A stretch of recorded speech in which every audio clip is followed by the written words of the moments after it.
Des théories sur le 100e brawler, sur Star Park ou même sur Brawl Stars. Top, on va mettre ça au clair. À première vue, Brawl Stars est fun, mais si je vous disais que Brawl Stars n'est pas juste un jeu coloré, mais cache quelque chose de bien plus sombre. L'histoire d'un parc abandonné, d'expériences ratées, de personnages coincés dans une boucle sans fin. À première vue, Brawl Stars est un jeu compétitif développé par Supercell. Des combats rapides, des personnages fun et un style très cartoon. Mais dès les premières années, les développeurs ont commencé à donner des indices très étranges, comme la vidéo sur Star Park. Peu à peu, une idée s'impose. Tous les brawlers viendraient du même endroit, cet endroit nommé Star Park. Star Park était à première vue un parc d'attractions normal, censé apporter du bonheur, du fun et toutes ces choses-là. Mais quelque chose s'est mal passé.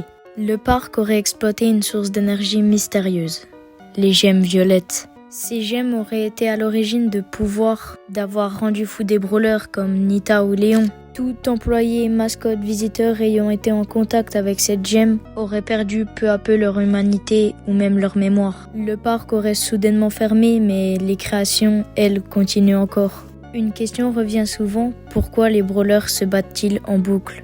Une théorie explique que les brawlers seraient soit une simulation, soit un test, soit une forme de divertissement organisée par Star Park. Les voice lines des brawlers, le fait qu'ils ne vieillissent jamais, renforcent l'idée qu'ils sont dans une boucle qu'ils ne contrôlent plus. Et maintenant, parlons du 100e brawler qui fait tant parler la communauté en ce moment.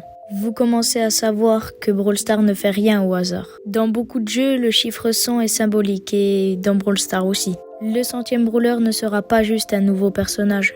Il sera là pour nous faire revenir sur la création de Star Park et toutes ces choses-là. Son nom est apparemment Sirius. Il serait magicien et serait donc le magicien de Star Park.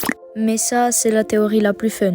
Et c'est pour ça qu'on passe à la partie théorie. Les théories sur le 100e brawler, sur la gemme, sur Star Park et sur Brawl Stars. La première théorie sur le 100e brawler est qu'il serait le fondateur, le gérant de Star Park. Celui qui aurait lancé l'expérience avec les gemmes, qui les aurait mis dans la grotte, qui aurait déclenché la catastrophe. Ce brawler pourrait être plus ancien que les autres, aurait une apparence très sombre, mystérieuse, presque inquiétante. La deuxième théorie serait que le 100e brawler serait une entité invisible, une personne qui observe les combats dans l'ombre, pas un simple brawler, une présence constante dans l'univers du jeu, un personnage que l'on entend sans jamais l'avoir vu. On pourrait donc penser à une enquête où c'est qu'on pourrait interroger Shade et Gus. Gus qui voit les fantômes et Shade qui est un fantôme. La troisième théorie est la plus excitante. Le 100e brawler serait quelqu'un d'infiltré pour essayer de briser la boucle. Quelqu'un qui serait là pour observer, pour essayer de comprendre la vérité sur Star Park, les gemmes, ou même pourquoi les brawlers se battent sans fin. Peut-être un personnage conscient du jeu lui-même.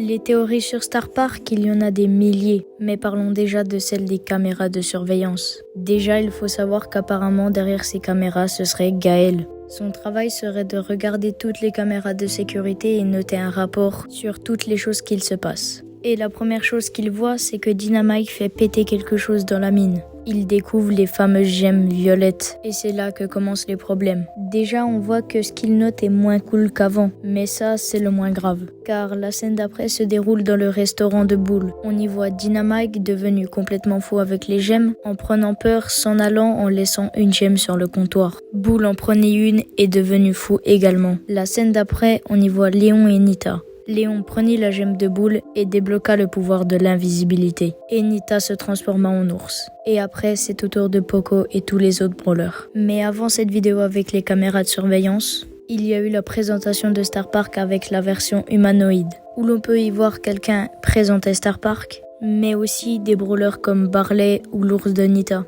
Mais à la fin, on peut y voir un gros problème avec les machines et une transition avec le présentateur qui a pris 30 ans. Et ça, c'est inexplicable. Mais encore une théorie sur le 100e brawler s'expose. Grâce à la vidéo mise en ligne par Brawl Stars ce matin, on y comprend donc que Sirius était le magicien de Star Park et que la fermeture du parc avec tout ce qui s'est passé avec les gemmes aurait été la fin de son métier. Et le 100e brawler pourrait enfin nous donner toutes les réponses aux questions que nous attendons depuis des années. Mais vous pouvez aussi exposer vos théories par rapport au 100e brawler et à tout ça. Une chose est sûre, Brawl Stars nous cache bien plus de choses qu'il n'en montre. Star Park n'est pas juste un décor mais le cœur de tout l'univers du jeu. Alors théorie ou vérité? À vous d'en juger. Sur ce, c'était Hypix, à la prochaine.